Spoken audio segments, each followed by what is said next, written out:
Assalamualaikum warahmatullahi wabarakatuh. Selamat datang di video pembelajaran dinamika gerak bagian 2, Hukum 2 Newton.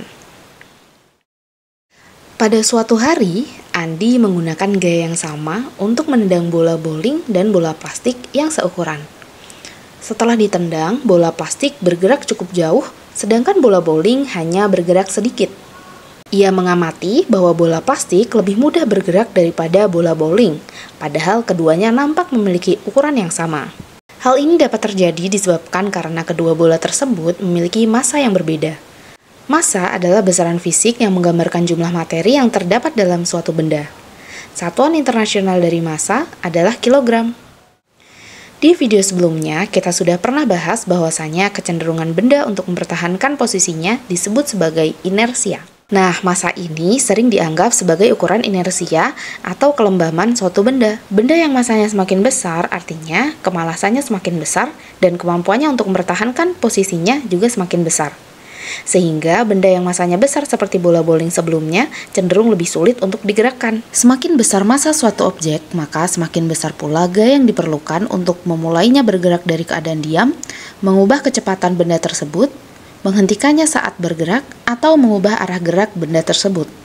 Secara umum, benda yang bermassa lebih besar akan membutuhkan lebih besar gaya untuk mengubahnya dari keadaan mula-mula. Sehingga ketika ada dua benda diberikan gaya yang sama, maka benda dengan massa yang lebih besar akan memiliki percepatan gerak benda yang semakin kecil.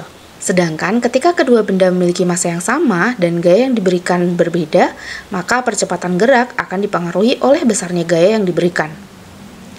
Hal ini dinyatakan Newton sebagai hukum keduanya yang menyatakan percepatan suatu benda berbanding lurus dengan gaya bersih yang bertindak padanya dan berbanding terbalik dengan massanya. Atau secara matematis dituliskan sebagai A sama dengan F per M, di mana F adalah force atau gaya, M adalah massa, dan A adalah acceleration atau percepatan. Gaya berat. Dalam kehidupan sehari-hari, untuk mendeskripsikan massa, sering kita menggunakan istilah berat. Misalkan, berat badan saya adalah 50 kg. Padahal hal ini kurang tepat, karena keduanya adalah besaran fisika yang berbeda. Skala yang ditunjukkan timbangan dengan satuan kilogram tersebut sebenarnya adalah massa tubuh kita, atau ukuran inersia dari tubuh kita. Sedangkan berat atau gaya berat pada dasarnya merujuk pada gaya gravitasi, yaitu gaya tarik menuju pusat gravitasi bumi. Gaya berat dipengaruhi oleh lokasi kita berada. Sebuah objek yang dibawa ke bulan hanya akan memiliki sekitar 1/6 beratnya di bumi, karena gaya gravitasi di sana 1/6 lebih lemah daripada gaya gravitasi bumi. Tetapi massanya akan tetap sama, karena objek tersebut akan memiliki jumlah materi yang sama persis seperti di bumi dan memiliki inersia yang sama. Dengan kata lain, kedua benda akan sama sulitnya untuk dibuat bergerak, baik di bulan maupun di bumi. Berat dalam bahasa Inggris adalah weight. Dengan demikian, gaya berat sering dilambangkan dengan huruf W. Secara matematis, gaya berat dapat dituliskan sebagai W sama dengan M dikali G. Karena dipengaruhi oleh gravitasi tempat kita berada, dalam hal ini adalah bumi, maka gaya berat ini digambarkan dengan panah yang menuju arah pusat gravitasi bumi. Dengan demikian, diagram gaya gravitasi digambarkan dari pusat massa benda menuju ke pusat gravitasi bumi atau ke bawah. Contohnya adalah pada gambar-gambar berikut. Gaya normal. Gaya normal adalah gaya yang tegak lurus terhadap permukaan suatu benda. Ini adalah gaya yang diberikan oleh permukaan untuk menyangga atau menopang benda yang berada di atasnya. Gaya normal selalu tegak lurus terhadap permukaan dan bertindak secara menyeluruh pada setiap titik kontak antar benda dan permukaan yang menopangnya. Gaya normal juga bertanggung jawab untuk menyeimbangkan gaya-gaya lain yang bekerja pada suatu benda, seperti gaya gravitasi atau gaya-gaya eksternal lainnya. Gaya normal dilambangkan dengan huruf N dan digambarkan dari titik kontak antara objek dengan bidang dengan arah tegak lurus menjauhi bidang. Nah, di sisi lain, ada gaya yang arahnya sejajar dengan bidang, yaitu gaya gesek. Gaya gesek ini bekerja berlawanan dengan arah gerak benda. Dengan demikian, gaya gesek yang bekerja pada suatu benda digambarkan dengan anak panah yang sejajar bidang dengan arah yang melawan arah gerak benda tersebut. Gaya gesek disebabkan oleh interaksi antara permukaan dua benda yang bersentuhan. Ketika sebuah objek diletakkan di atas suatu permukaan, akan terjadi interaksi atau pelekatan antara atom-atom objek dengan atom-atom pada permukaan bidang. Dengan kata lain, adanya interaksi inilah yang menghambat gerakan objek pada suatu permukaan. Meski sebuah permukaan bidang nampak licin sempurna sekalipun, sebenarnya mereka tidak sepenuhnya halus jika dilihat secara mikroskopik. Interaksi mikroskopis pada kedua permukaan yang bersentuhan inilah yang menyebabkan besarnya gaya gesek tergantung pada jenis kedua permukaan yang digeser.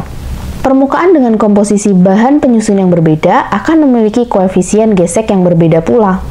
Koefisien gesek yang dilambangkan dengan mu adalah besaran tanpa satuan yang menggambarkan seberapa kuat gaya gesekan dapat muncul antara dua permukaan yang bersentuhan. Secara matematis, koefisien gesek ini merupakan konstanta proporsionalitas antara besarnya gaya gesek dan gaya normal suatu benda, atau mu sama dengan F gesek per N.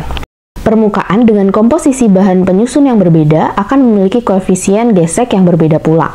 Inilah alasan mengapa gaya gesek yang menghambat akan berbeda ketika kita mendorong suatu kotak di atas permukaan es dan mendorong kotak tersebut di atas permukaan tanah. Es memiliki koefisien gesek yang lebih kecil daripada tanah. Dengan kata lain, hambatan yang diberikan es terhadap gerak kotak tersebut juga lebih kecil daripada tanah. Maka kita akan lebih mudah mendorong kotak tersebut di atas es dibandingkan di atas tanah. Ada dua jenis gaya gesek, yaitu gaya gesek statis dan gaya gesek kinetis. Gaya gesek statis itu menggambarkan gaya yang diperlukan untuk memulai gerakan suatu benda dari kondisi statis atau diam terhadap bidang sentuhnya. Jika gaya luar yang diberikan pada benda kurang dari nilai maksimum gaya gesek statis ini, maka benda tidak akan dapat bergerak. Sedangkan gaya gesek kinetis menggambarkan gaya yang diperlukan untuk mempertahankan gerakan benda. Gaya ini bekerja jika suatu benda sudah bergerak relatif terhadap permukaan yang bersentuhan dengannya. Baik, pembahasan tentang kedua jenis gaya gesek ini mengakhiri pembahasan kita tentang konsep massa, hukum 2 Newton, gaya berat, gaya normal, dan juga gaya gesek. Terima kasih sudah menonton video ini, semoga membantu kalian memahami materi sebelum kita bertemu di kelas. Jika ada yang ingin kalian tanyakan, jangan ragu untuk catat dan bawa ke kelas. Sampai jumpa nanti dan semoga belajar kalian menyenangkan. Wassalamualaikum warahmatullahi wabarakatuh.